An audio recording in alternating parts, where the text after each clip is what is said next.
Live soon. Okay. All right. Welcome, everybody, to another edition of the Fear the North podcast. My name is Irie Harris. I am joined by my lovely co hosts, Sapphire and Chris Murray.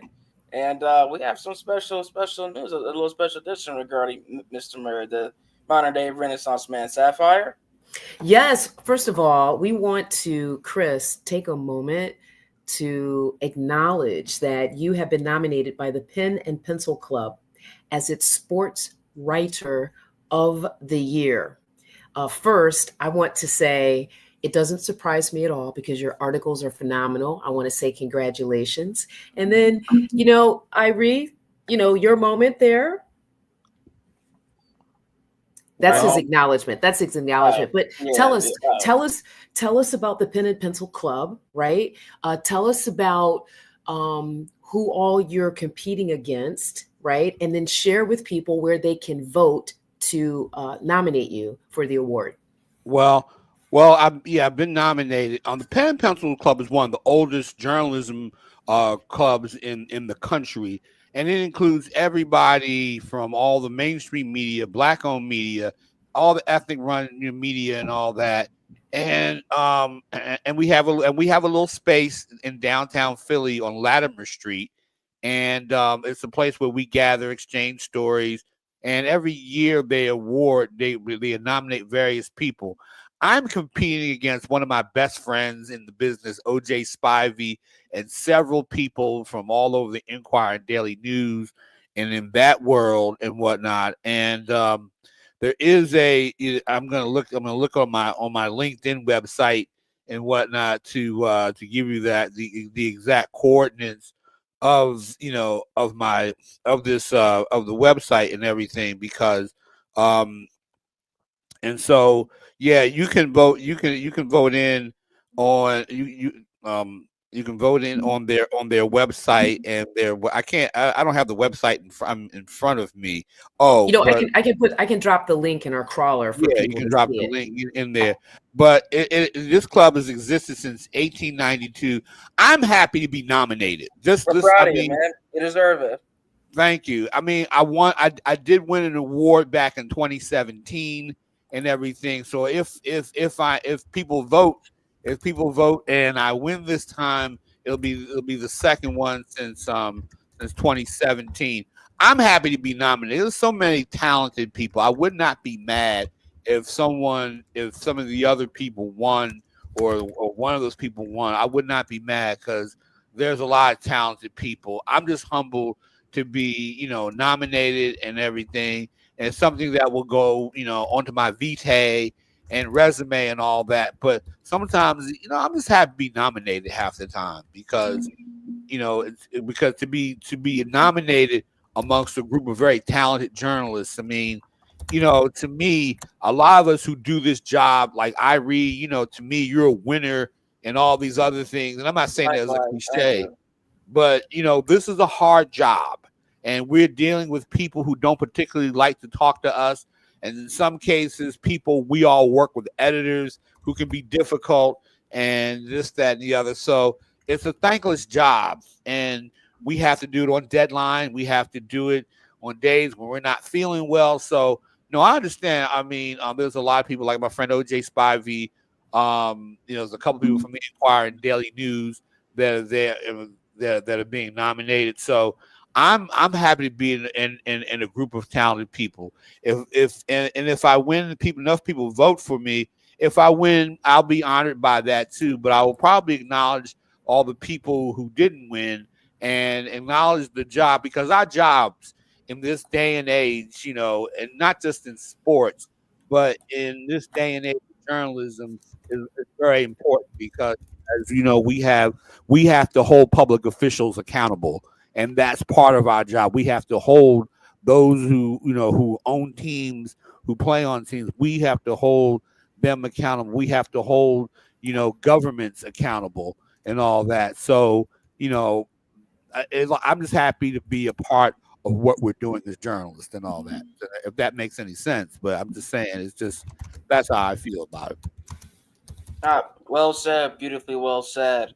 Yeah, man. I mean, I appreciate you and everything that you've been for myself in my life. It's an amazing mentor and OG, and an amazing addition to the show. You are such an important vessel for how these things, the show and the wheels of the show keeps on moving. So thank you, and we appreciate you. We're I very proud appreciate of you you, guys. I and, appreciate both of you. 100%. We congratulate you, and we will get the link up because we already voted, and we hope that you guys as well vote for the lovely Chris Murray. You like that, right? The lovely. I remember. Yeah. Well, I'm somewhat not as lovely as Sapphire, but but I think of myself more as handsome, well, I wouldn't say rugged, but I consider myself handsome. But no, I appreciate the lovely.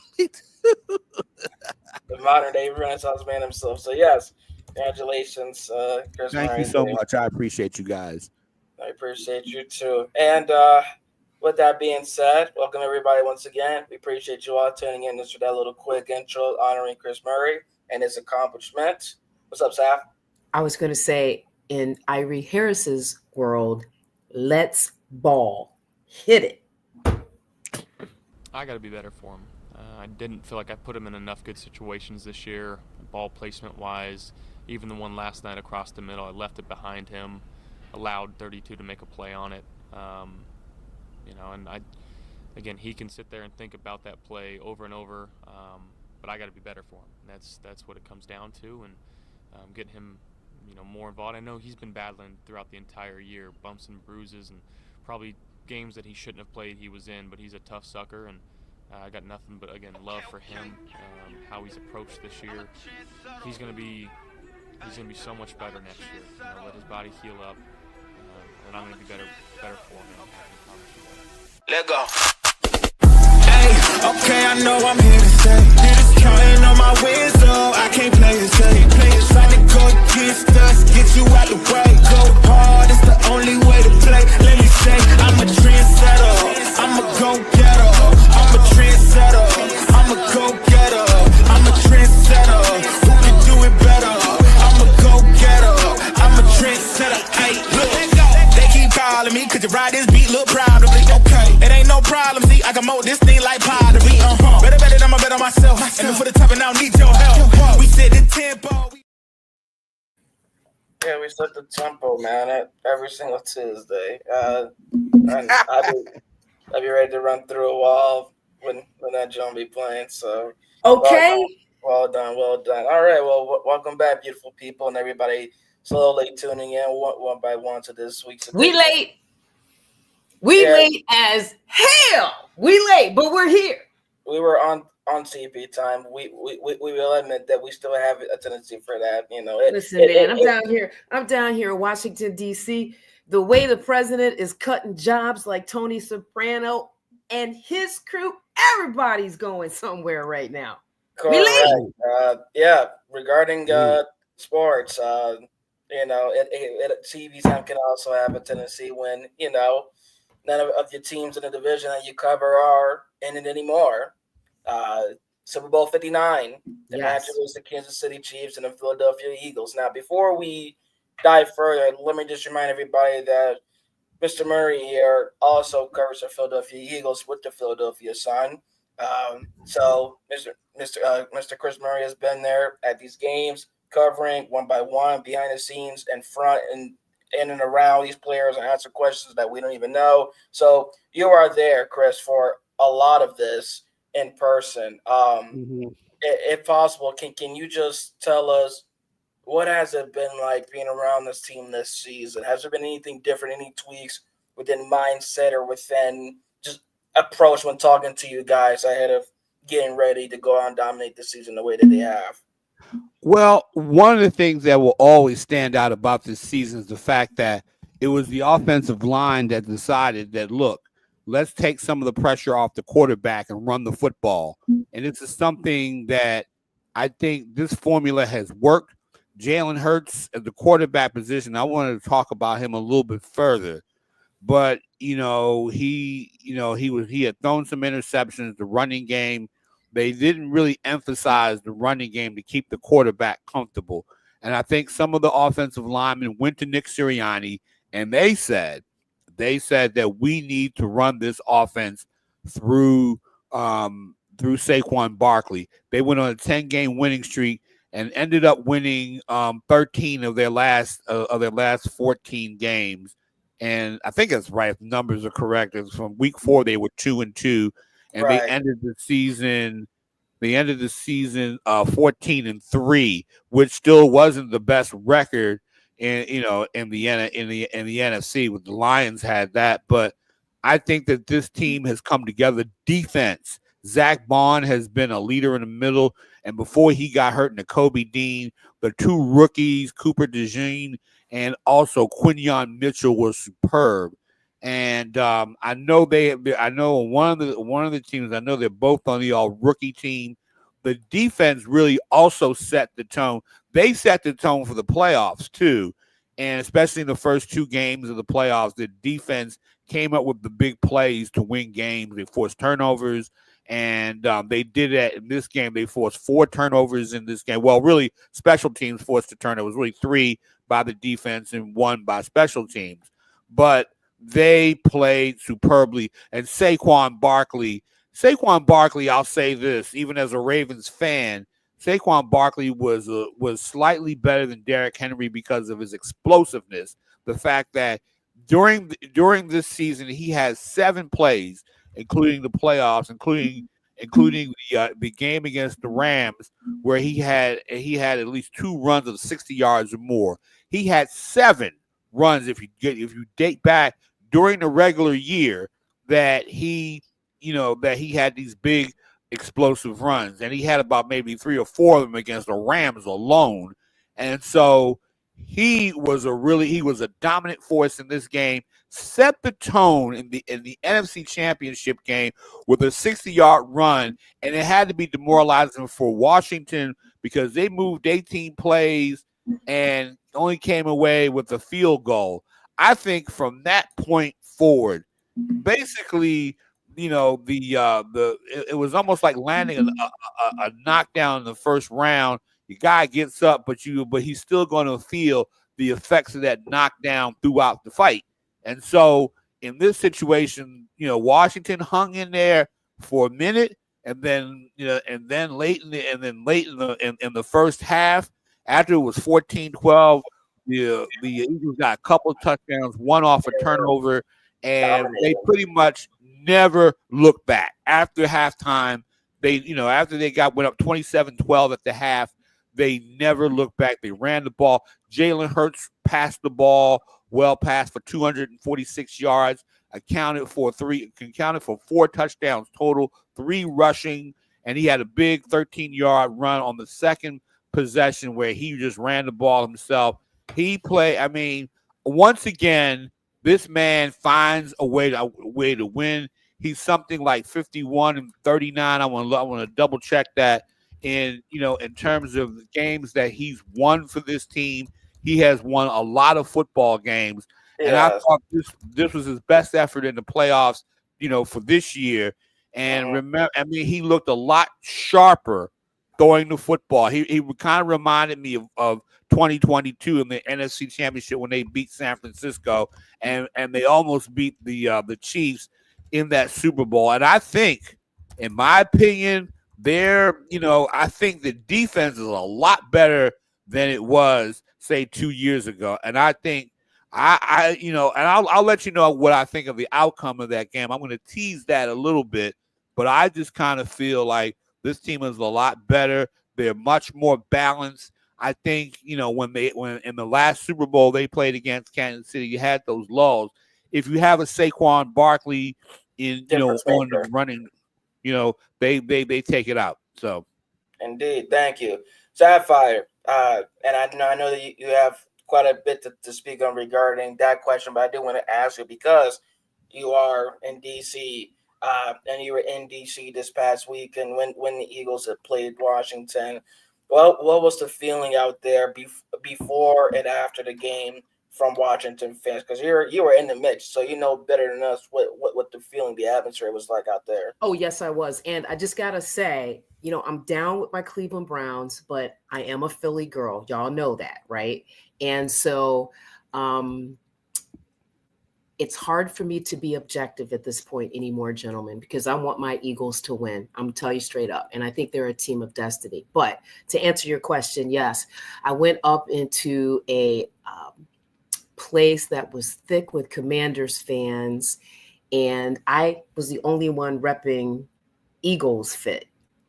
And I wedged myself. I went by myself, by the way, because my own family, they're Commanders fans. I wedged myself in between two at least 6'2", 6'3" dudes. And the first play, when Saquon ripped that 60-yard run, I stood up on my chair and I went like this. And then all of a sudden, from way back in the corner, I started hearing a couple, 2, 3 Eagles fans. That it was such intensity, right? Because as much as Chris, I would agree with you that the Eagles went out, they got the lead, and they never turned around.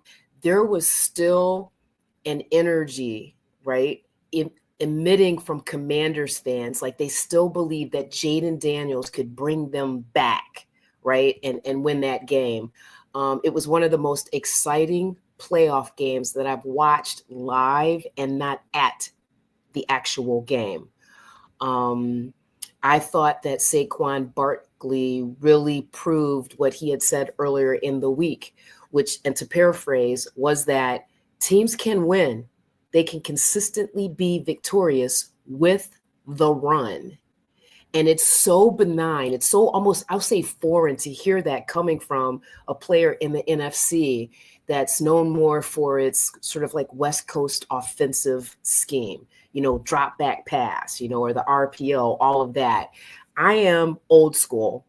As important as having a quarterback who can pass the ball is, to me, the bread and butter of any team that's going to win, and I'm talking about Super Bowl, they have to be able to run the football. That feeds everybody. That makes everything else happen. And it's incredible to see Saquon Barkley, and I love his story. They should make a movie about him. Be an overcomer after being pretty much put out on the curb by the Giants. So it was a great experience for me. And there were free drinks, of course, because the Eagles won. So it was a great game to watch and very economical visit. Wow. Well said. I wish I'd been there for the free drinks. Yes, flowing. Stuff I've never heard of. Mezcal or whatever that stuff is you young people drink, Irie. So, regarding moving forward, the matchup yeah. Oh, and let me do this. Let me put the period at the end of my sentence with this, gentlemen. I think we need to change our focus. We need to change our approach to all of this. I don't play the game for stats. I don't play the game for numbers, any statistical approval from anyone else. I understand that everyone has a preconceived notion on how they want it to look or how they expect it to look. And I told you guys that winning and success is defined by that particular individual, and it's all relative to the person. And what I define it as is winning. And so, one goal is always to come out here and win.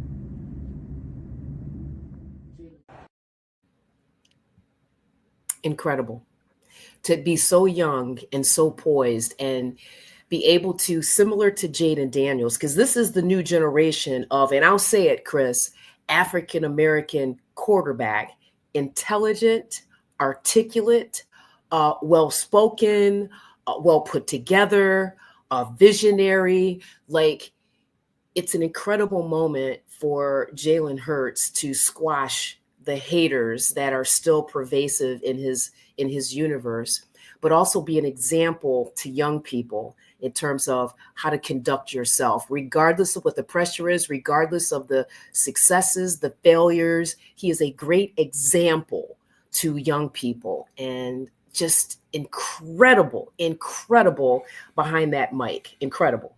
Well, thank you for that. And real quick, Chris, and before we even dive into the matchups, the intricacies from both sides of what is to come within this game, I only ask it because a lot of people every year are either happy or not happy, or they hate it, or think it's entertaining or boring. What does Fear the North think? Are we happy with the matchup that came out of the playoffs? Are we happy with the Super Bowl matchup? Entertainment wise, intricacy wise, anything. Are you guys pleased with the matchup at hand that came out of this playoff? Why are you looking at me? Who pressed that button? Okay. Well, Well, go ahead, Chris. Come on. I'm not. Well, the thing is, I'm happy with part of the equation. I'm not happy with the AFC side of the question because it makes me kind of shake my head at the Ravens coaches for how they can, because in that loss to Buffalo, and I'm not trying to belabor that point, they moved up and down the field. They just couldn't hang on to the football. And and it kind of like, you're like, dang, if we could have done this, because to be honest with you, I think they beat Kansas City. I know it's crying sour grapes. I know I sound like a bitter Baltimore fan and all that, and I get it, but I think that if they had not turned the ball over and played their game, do a little bit of more RPO runs with Lamar, I think they win that game against that Chiefs defense, and I think they wouldn't have gotten away from it. But it doesn't mean, what I'm saying may not mean anything. But that's how I feel about it, because everybody can say we woulda, shoulda, coulda, and you're at home. Maybe this fires them up next year. Now I'm going to say this though: the Eagles are a better team this time around than they were 2 years ago when we were in Arizona. I agree with that. They everything about this team, it seems, just from each angle, at least to me as well, seems to be much better. And that's not even so much confident up to them having experience, but it's more so them becoming stronger. I feel within each area, their defense has been better to me, despite the fact that that team in 2022 had 4 players who had double-digit sacks.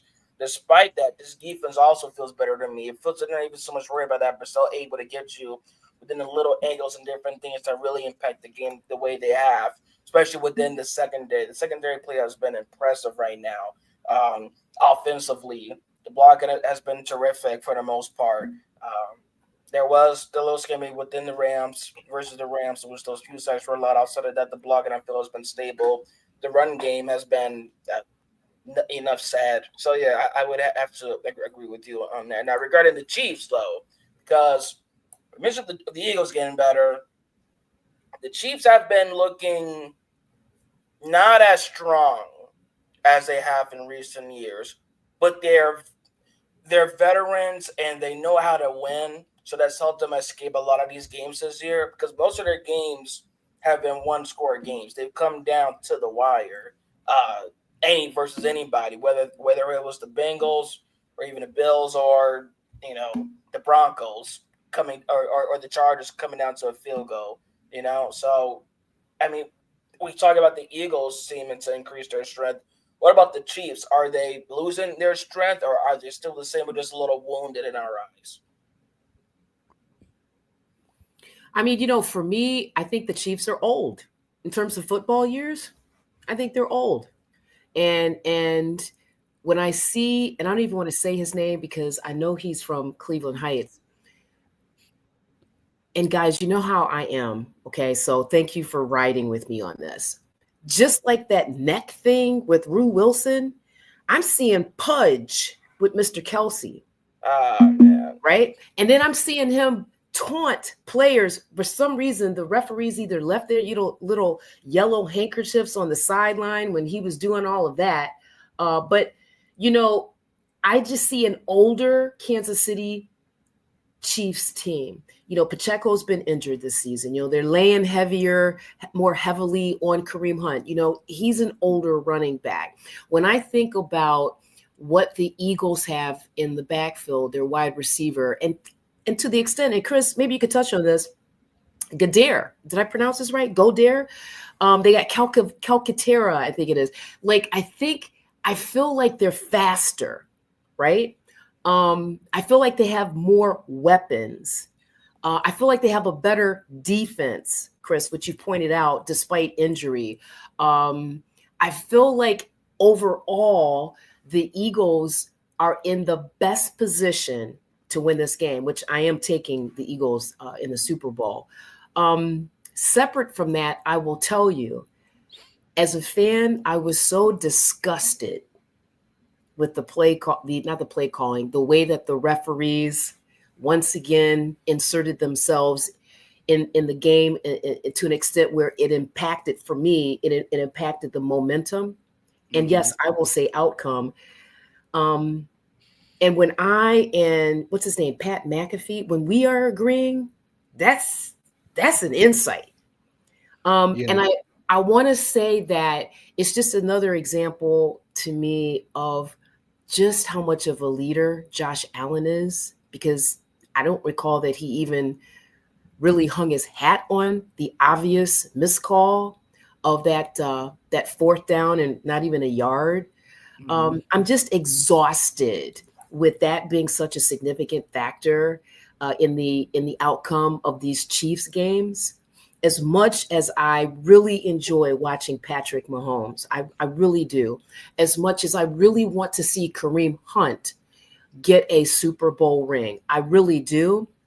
I'm just exhausted with this, whatever anybody wants to call that the favor that the Chiefs clearly get in terms of officiating. I just want the Eagles to kick their arse. And you know what? That's how you beat a team. And I don't think the Chiefs have dominated anybody. And I don't think I think they have basically gotten away with some things.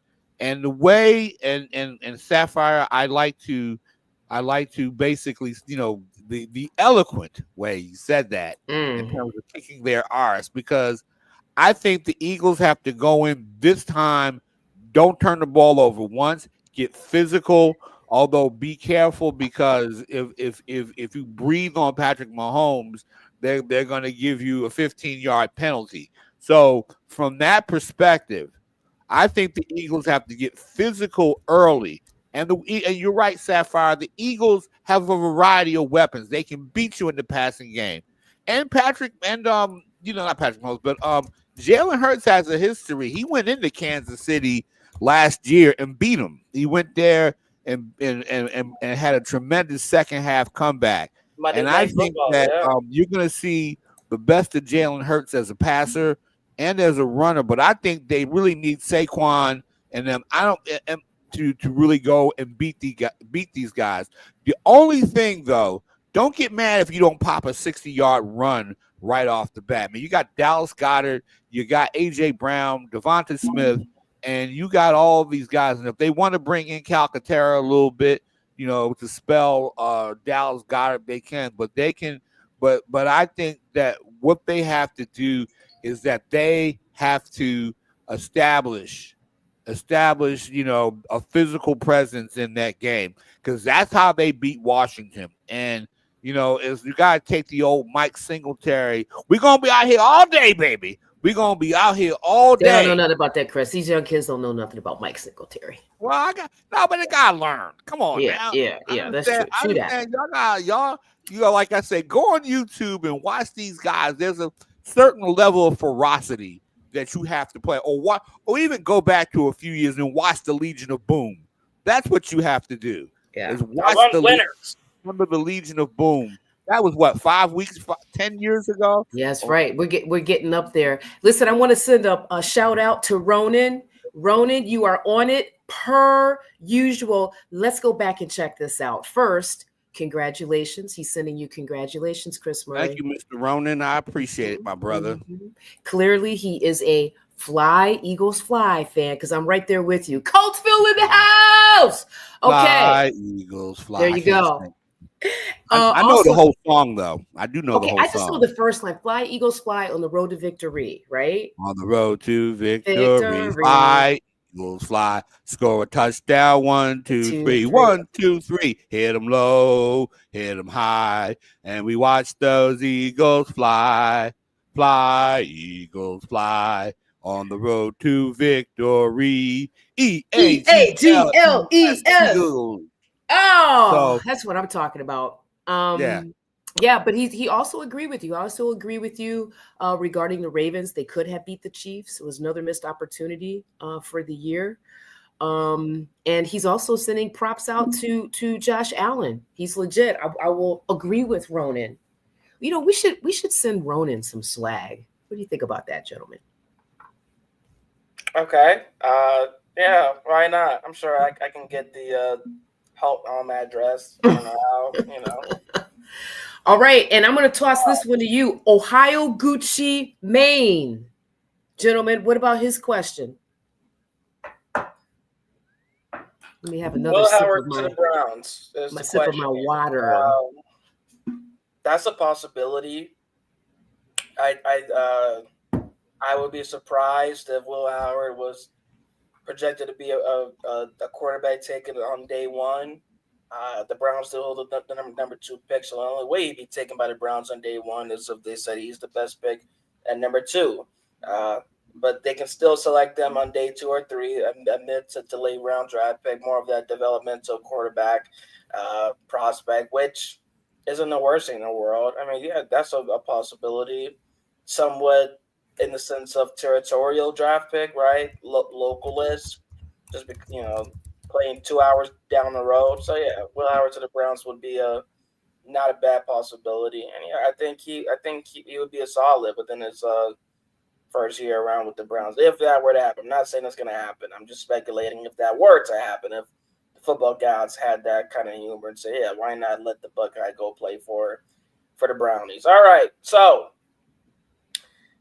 we're going to take a quick break, and then we're going to finish out just, within the second half of the show, talking a little more about the Super Bowl and tying it in with the AFC North, because we are covering the AFC North, and we did find a way to tie it in somehow, some way. So, yeah, we'll be back. 1 minute. I got to be better for him. I didn't feel like I put him in enough good situations this year, ball placement-wise. Even the one last night across the middle, I left it behind him, allowed 32 to make a play on it. And again, he can sit there and think about that play over and over, but I got to be better for him. And that's what it comes down to, and getting him, more involved. I know he's been battling throughout the entire year, bumps and bruises, and probably games that he shouldn't have played he was in, but he's a tough sucker, and I got nothing but, again, love for him, how he's approached this year. He's going to be so much better next year. Let his body heal up, and I'm going to be better for him. I promise you that. Let go. Hey, okay, I know I'm here to stay. Counting on my wins, so I can't play it safe. Trying to go against us, get you out the way. Go hard, it's the only way to play. Let me say, I'm a trendsetter. I'm a go-getter. I'm a trendsetter. I'm a go-getter. I'm a trendsetter. Who can do it better? I'm a go-getter. I'm a trendsetter. Hey, look, they keep calling me, could you ride this beat? Look proud of me. Okay, it ain't no problem. See, I can mold this thing like pottery. Better than I'ma bet on myself. And before the top, and I don't need your help. We set the tempo. I love that song. Oh, shit. Oh, we're back. My fault. All right. So, as I said before the break, this is a AFC North related show. So, then someone have to find, bring this into it. So, the 2 Super Bowl participants, the Chiefs and Eagles, both played the entire AFC North this regular season. And guess what? They beat everybody. Both teams swept the AFC North 4-0. Now, Chiefs were a little bit more in, dramatic games. The Week 1 matchup versus Baltimore, that 7-point win, come down to Isaiah Likely, 2 inches of a toe being on the out of bounds line, which then ended the game. That next year was Cincinnati, came down to flags, and then that field goal. Eagles, on the other hand, seem to get a little better by each game. For people that don't remember, the Eagles were 2-2 going into their Week 5 bye week. And in Week 6, head coach Nick Sirianni comes out with this shaved head. And from there, it starts off a win streak. And they won like 9 in a row after beating the Browns. Of course, you just have to beat the Browns to go on a win streak. Who would have thought? But they just dominated their way with Baltimore and Cincinnati. So both these teams, I mean, did well. And the Chiefs, as I mentioned earlier, one score games was really the most consistent trend for them this season. Yet they still go out there with only 2 losses on the season. But while we've talked about those two teams, what does that say regarding the state of the division right now? If nobody could beat either of these teams yet, you were supposed to have one or more teams supposedly of Super Bowl caliber or at least of deep run caliber. What does that say about this division as a whole to you two? Okay, my answer is going to be quick and dirty. It's I can't even answer that question because of the officiating that always seems to tilt towards Kansas City. When I think about them beating all of the AFC North teams, I don't remember dominance, right?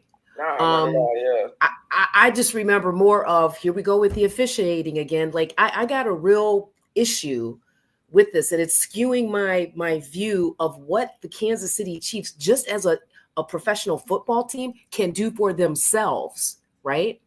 So for me, I put the Eagles in a completely different sort of classification, if you, when I think about they got all the gems for all of the AFC North teams. They deserve them. They beat all the AFC North teams. They are a team that is dominant. They can, like Jalen Hurts always says, a win is a win. And a win doesn't always happen the way that fans want to see it happen. But the Eagles have been very strategic in terms of their dominance, in terms of their victories. I was blowing up both of your phones on Sunday, and I was like, look, they got to score at least 38 points to beat the Commanders. Damn. Yeah, 38, 7, that's 17. Like, come on. Like, so for me, that's my answer to your question. And I apologize that I'm really getting jacked up about it because I just don't like this crap with the officiating. And they better get it right in the Super Bowl. I'm telling you right that. Chris, go down there and make sure when you're down there covering the Super Bowl, you make sure you talk to those officials before the game, okay? Okay, hold on a second. I'll like I say, I don't know if this is going to be enough money to basically. I got a couple of bucks here and whatnot. I don't know if I can spread my wealth around like that, but anyway. I got 5 on it. That might make enough. I don't know. Yeah, I'm gonna throw a couple 20s. I'm collecting money. I'm gonna do a GoFundMe page to bribe the officials in Super Bowl 59. That's what we'll do.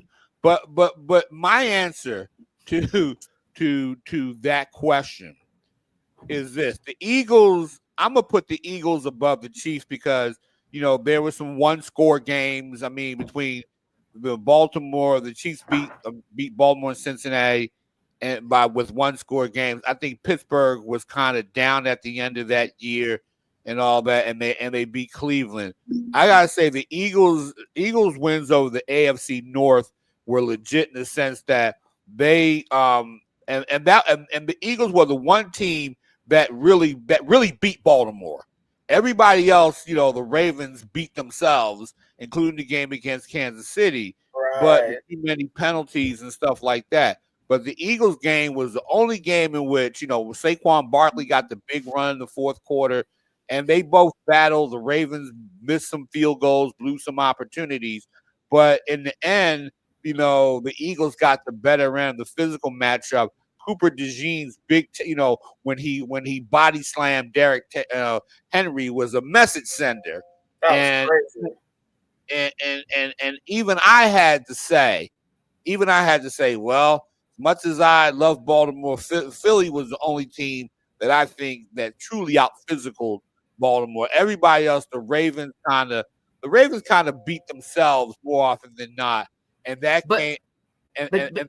I'm sorry, but you got to remember that right hook that Slade Jr. popped Patterson with in that Steelers game, right? Yeah. And the fact that Slade stayed on the field, that's right, in that situation, was remarkable. But the thing about it, I give the Eagles credit, but I think Isaiah Likely gets that foot down, and I'm telling you, I know it's sour grapes. I get it. Baltimore had Baltimore gone to that championship game, I think they would have Derrick Henry them to death. And I think although this isn't a word of advice to the offensive coordinator. Good Lord, why am I having a senior moment? Who, Monken? Yeah, Todd Monken. Let the Ravens be themselves next year. Run quarterback. Those quarterback read options. Do some RPOs. Be Chris, yourselves. we're gonna need to. After the season's over, we need to all go on a retreat and get you over this hump with the Ravens. Okay, like I hear it. It's sour grapes jazz. I'm just a believer of this. When you don't play clean football, okay, I think it is a byproduct of not being able to manage the pace, the cadence, the intensity of the games. You start overdoing things. You forget your fundamentals. So we can say, and I would agree, that the Ravens hurt themselves, but it's cause and effect, just like the Bills did, right? You got to be able, and I ain't no professional athlete. I'm just saying those teams that seem to excel, their players manage those moments. They stay true to the fundamentals. They stay true to what they know their strengths are, and they execute, right? So for me, when I think about, even if Baltimore played in that championship game, because again, the Bills got some favorable calls in that AFC divisional game, but we're not going to go back there. But I think the Ravens would have run up against the same officiating machinations, if you will, as the Bills did. That to me is the crux of the issue, that I don't know who in the NFL corporate offices needs to really sit down and have real conversations about why these things continue to happen. And so many different people on both sides of the screen, the analysts and fans, are saying the same thing. That's a problem. They're hurting their brand. I would say so as well, but I will say this about that, is that I think that with the Ravens, with if the Ravens had moved, the way they moved the ball, and if they hadn't committed those turnovers, and let's say speculation wise they turned into touchdowns, I think the Ravens would have basically, and I think the Eagles are going to do this. You got to blow those guys out. You got to be relentless on them and have no shadow of a doubt, because I go back, talking, years ago, when Denise and I started, date, she's a big Raiders fan. And you have to share with people who Denise is, because I don't Denise think they is my know. wife. Okay. My wife is a big Raiders fan, and she kept harping on the tuck rule, the tuck rule. But see, here's the thing, and she's right. It was a bad call, but I'll quote the late Bum Phillips. I'll say that the Raiders had 59 other minutes to win the game. And same thing with the Ravens. Like, I can cry sour grapes all I want and say this would have happened, that. But you know what? You got to basically win. When you got the ball, you got to leave no doubt that you have to, stop guys on third down. You gotta score. You gotta keep in this situation, just like the Eagles. You don't leave it in the officials' hands. That's the worst thing you can do when you're playing this game. You don't leave it, remove all doubt. And if they want to call penalties against you, if you're up by 3 touchdowns, don't matter. We win the game, but blow them out. And I think Billy said, Billy Lib. Let me look up here. Billy Lib is basically asking, will the officials be an important factor in this game? I think so. I think so. If the Eagles allow it, they can't let the officials be a big factor in the game. They just got to play ball. If they get a bad call, keep playing. Just keep playing and score. That's what you got to do. That's how you beat the officials. Boom. Well, with that being said, did we already answer the question below? Or I know I didn't really introduce it. I know you guys kind of. Is that Billy Lib? Is that how you pronounce that? That is, yes. Billy Lib did come in. Thank you, Billy Lib. I appreciate you. Thank you so much. Where you been the rest of the season? Come on back and see us for our Super Bowl special. So, Billy Lib, question: will the officials be an important factor in the Super Bowl? Sapphire, I feel like you were already kind of answering this earlier, so that's I was kind of like, did we already answer this? But please proceed with any other new thoughts or answer within this, and I'll even start off in saying that it could be yes. I think it will be an important factor in the Super Bowl. However, I feel that I'm in the minority when I say I really don't care about the officials. I know everybody, like everybody's not gonna be satisfied. Let alone please. Every single year, there's something about the referees missing this call, missing that. I am in the minority with this thought process, this mindset that you have to play the game the right way so that you don't play the game into the ref's hands. You do everything in your power to keep from the referees deciding your fate because it's always a coin flip. More times than not, they will decide against your fate. You will lose. So, what I suggest for both teams is to play their game. No need to overthink it. Because if you overthink it, like we've been saying, we've been a broken record this season on the spot. If Right. you overthink, a number of coordinators, number of coaches will go into a situation sometimes versus a team that's better than them, a game that they just want to win so badly, and they'll tend to overthink it instead of just sticking to their truth, sticking to what got them there in the first place. So you overthinking, they can lead to timely mistakes, and those timely mistakes can lead to a deficit. And a deficit could lead to you working your way back and depending on the refs to bail you out, to help you out in some sense. Now you're looking at calls. Now you're hoping for flags to be made that more times than not are never made. Now you're looking for certain calls to be made that you wouldn't even care about, months prior, weeks prior. But now you're hoping for that just to help you within this game. So to prevent any of that from happening, just play dang ball. Play your best football. Play your brand of football. Right. What got you there? 100%. Officials are not. I don't care if this robot's officiating the game. Play your game so that you don't let them decide your fate. That's a great comment you made. I think it shouldn't be glossed over. I mean, we see AI taking over the world in everything. You talk about robots. There's a real chance. I mean, look at tennis. Look how they have the mechanism set up where when the ball hits the line, there's some kind of technology that's used to trigger the chair umpire to say ball out or in or whatever. I don't think that we are too far away from the NFL implementing technology to help with these calls, right? Because it's hurting. I'm telling you, it's hurting the brand. When you look at the way that, especially when it comes to teams that have played Kansas City, how their defenses, you can actually see them pull off of their attack. When Mahomes scrambles, you could see them physically like going through a process of if I hit him, what are the consequences, what situation that's hurting the brand of football. Okay. Right. So I submit to you again, I don't think we're far away from seeing AI implemented into the officiating of the game. And I was going to say, to pick up on that, Sapphire, I was going to say, what about the pass interference calls? And I know I'll bring this up again because it did lead to a touchdown. The pass interference call last week against the Ravens where the receiver, pulled the defensive back down to the ground. That was one of the worst, and that's one of the worst ones I've seen.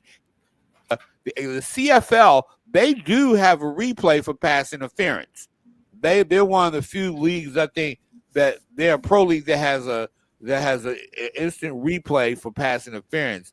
And that in that situation, that was one of the worst calls of the year because I think in that situation, and that might have helped, like I said, you stick to you might have helped Buffalo to a field goal rather than getting that extra touchdown. Who knows the outcome of the game is, it might have determined the outcome of the game. But the thing about it, there were some calls, and then there was a sequence last week also when both Lamar Jackson and Jalen Hurts were tackled out of bounds.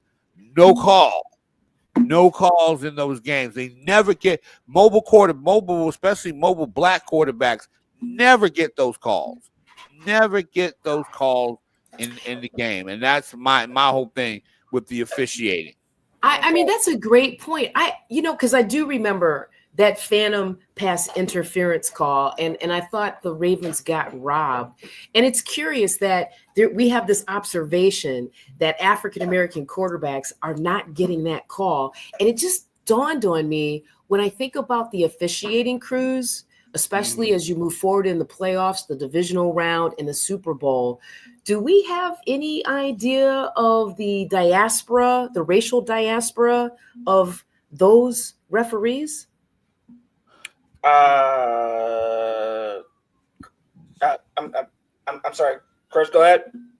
I think most of those refs have been black. I mean, there's some mixed crews in there, and all that. But I just think it's curious. I don't know if it's Michael Jordan rules and all that, or like I said, I saw in the Buffalo game Lamar Jackson being wrestled to the ground. I think it was a Rams game, or either the Rams game or the Green Bay game, where I saw Hurts getting wrestled to the ground out of bounds, and no one called, and no one made the call. And I hate to see that. I hate to bring up the racial aspect of it, but it's something that I can't help but know. Except for Patrick Mahomes, he gets those calls. If you breathe on Patrick Mahomes, they pull out the flag. They'll pull out the flag. So, it is something to talk about. I don't know if it's racial, but it could be Jordan-esque as well, because Michael Jordan used to get certain calls that Charles Barkley and a lot of those guys never got. No, but I guess I even want to go deeper than just black. I mean, we've got Spanish players, we've got Polynesian players, we have Asian players. Like, It's a curious question that you posed. Right. It is, and definitely something we will put a pin in right quick as we go on to the very next question. Username Mordoman81. Beautiful cover picture right there. I love that. That is Kendrick Lamar's album "To Pimp a Butterfly." It's one of the best albums ever created. Aside from that, the question: how important will both quarterbacks' mobility be? So the mobility of the quarterbacks, how important will that be? Well, that will be very important because, within the game of football, the use of mobility from these quarterbacks, the use of their legs has been beneficial, and it's led to more good things than not. That helps extend plays, it helps create different routes, and helps receivers get even more open. It keeps the opposing defense on their toes right now. So I think that will be very important. I do find it interesting, though, because during the regular season, Jalen Hurts, his average time to throw per next gen stats was at around 3.13, and he was among the highest within the longest average time to throw. Meaning that his time in the pocket was extended because of his mobility, because he was able to wait a bit extra or extend the play until he found an open target. Patrick Mahomes has been known for his mobility. Mahomes has always been known. I've always put Mahomes in that same category as the quarterbacks that when you watch them, you feel like you feel like their style of play is similar to backyard football. They're just out there just running, just making things happen on the fly. However, his average time to throw was within the middle pack this season during the regular season at around 2.81. So Kansas City does still have that offense that still derives from the West Coast offense, the shorter passes, shorter routes. But I think that the mobility would definitely play an important factor within this game, because the one factor that I think is going to be important in this game, which ties into that question, is average time of possession. Whoever is taking their time the longest in this game will win. I think that is what it will come down to. It won't come down to fourth down aggressiveness. It won't come down to field goals or the range of that. It's going to come down to average time of possession, because Philadelphia led the entire league in average time of possession, or around it within the top 5 rankings. Kansas City was not far off as well. So if Philadelphia is amongst the best within taking their time with the ball, Kansas City has that within their game plan, and they're looking to take that away, because the longer you hold on to the ball, the longer the opposing offense is on the sideline and they're cold. They're looking to get warm, and that only can play into your benefit, into their disadvantage. So, yes, mobility will be important. And let me just say as well that, because I do find it funny, like Sapphire, you were talking earlier about the new age black quarterback. And Chris, I know you spoke about this as well too. Like Jalen Hurts, Jaden Daniels, is this kind of quarterback that both also having the important factor of mobility. That is the quarterback of the future, right? Or at least of this age. If you don't have that kind of, if you don't have that prototype quarterback on your team, you're already behind the race, right? Right. I would definitely agree with that. Because that's what I mean. To me, I think back to Randall Cunningham, Michael Vick, Oh and yeah. all these other guys who basically moved around and whatnot. And to tell you the truth, I'll even go back even further. Roger Staubach did a lot of that too. He didn't score in the way that these guys did, but Roger Staubach, and I think Hurts takes that mindset, win the game. All these old adages that the league used to have as we evolved over time. Well, you got to stay in the pocket. You got to scramble around. You can't scramble. And, between Fran Tarkenton, Roger Staubach, Randall Cunningham, Michael Vick, all those guys have laid waste to the idea, mainly because you got defensive linemen who can run 4.3 40s, okay? You imagine a 300-pound guy coming after you, just on GP. Like I could run when I was a kid, I could run away from big guys because I was fast. Can you imagine if some big guy who was a bully could run a 4.3 or 4.4 40 and catch? I can, because I used to like to talk trash from a mile away, saying, "Man, you big punk," because you couldn't catch me. Now I have to think twice about that. But a lot of these big guys can run, and because these big guys can run, and what linebackers, could run, and I saw, like I said, linebackers who got 4 or 5 speed, they're athletic. They're athletic and everything. And because they're athletic, they can run. So you need to run the ball. You need to be a quarterback. That's why Hurts and Lamar Jackson, they can run around. And if you have a running back that's as good as you're cooking with gas. You cooking with you cooking your French fries and grease and everything else and whatnot. You are cooking with gas in that situation, and you got to play. But the running game is still significant. I don't know where these guys get this little passing league. You got to figure out. You got to keep teams off balance. Nobody and 2 teams around the league have figured that out. The Eagles and the Ravens, and to a certain extent, the Chiefs and the Bills. You got to have a good mobile quarterback. And if you have a mobile quarterback, you can create the actual run from these situations. Right on, right on. I just feel like this. My answer, Mortal, is yes. Absolutely, mobility will be important. And then I go back to what I think I see with the Eagles. They have multiple threats in the backfield. They have multiple threats from the wide receiver position. They have multiple threats from the tight end position. And they have a threat in Jalen Hurts. When he does that quarterback draw, listen, there's only so many different people, so many different players on defense. It just seems to me that especially with Hurts's mobility, right, that gives the Eagles the offensive advantage if they play a clean game. Well said. All right. Well, we are coming towards the tail end of the show, and we are going to honor Chris again for those that tuned in after we did that. So we are going to do it again. But are there any final thoughts for now on this game, this matchup, before we put a pin in it until next week? Chris, I want to give you the floor, and please share again. You will be covering the Super Bowl. Talk about that experience and what your expectations are for the game. Well, it's always fun to cover the games and all that. And to see there's an electricity at the Super Bowl. And at the last one that I went to, when the Eagles, lost to Kansas City, I think that this won't be so new to the Eagles.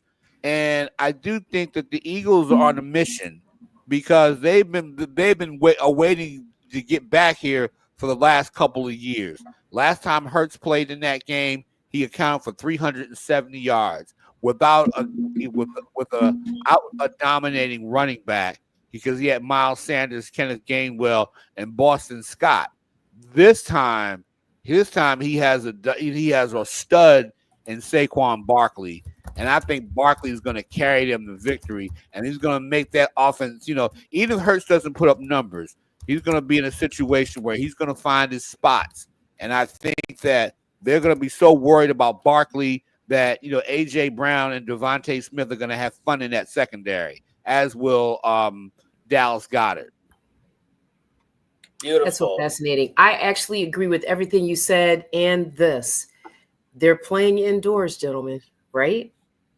Yep. Another advantage for the Eagles. I can't imagine what Saquon is going to do indoors. Oh, yeah. He is excited, indeed. 100%. And I'll just close my shtick by saying, fly, Eagles, fly, baby. Fly, Eagles, fly. Come on, Ronan. Let's bring home the Super Bowl trophy. Meet you down on Broad Street. You don't want me to sing the song no more because I can't sing. Sorry. No, I know. I like I said, that's why I was in a choir, because everybody else can drown out my bad voice. So that's amazing. And also, I want to say we have the hyperlink to the Pen and Pencil Club where you can go and vote for Chris Murray. He's been nominated for Sports Writer of the Year. We will also be putting. Yes. And you. Indeed, 100%. Yeah. For those that did miss it earlier in the show, Chris Murray, as you can see at the bottom, I'm just going to read it off. Nominated as Sports Writer of the Year by the Pen and Pencil Club in Philadelphia. So please go and vote, because if you don't, I will know who all didn't vote, and I will be doing something not very, very good. I'm just kidding. Please don't take that seriously. I really don't. But you get the point. Vote for the Mr. Marvelous himself, Chris Murray. We appreciate you. We love you. We're proud of you, man. You deserve this so much. We're voting for you. I'm probably going to create some more accounts to go for you. We're going to get these votes in, man. You deserve it, man. We love you and appreciate you, OG. Salute, man. Salute. Thank you. I appreciate that. I'm happy to be nominated, though. Win or lose, I'm happy. Mr. Marvelous himself, man. Mr. Marvelous Chris Murray, the Renaissance man. So, along with Mr. Marvelous and the lovely Sapphire, and I'm just Irie with it being on tonight. Thank you all again for tuning in to another edition of the Fear North podcast. We appreciate you all tuning in even after no AFC North teams are alive in the playoffs. And we'll be here again next Tuesday on time. So thank you all again. Look forward to the tweets. Thank you, Mordo Man, B81, Billy Lib, Ronan, Ohio Gucci Mane, the boss Willie Epstein Jr. I love you, man. Yes, and lastly, you all can follow us on all socials at Fear the North 4, at Fear the North 4. The number 4, just put that down. Not spell out like over Europe, but the number 4. All right, simple. Bada bing, bada boom. You get the point. All right, FTN, we're out. Peace. Peace out. Excellent.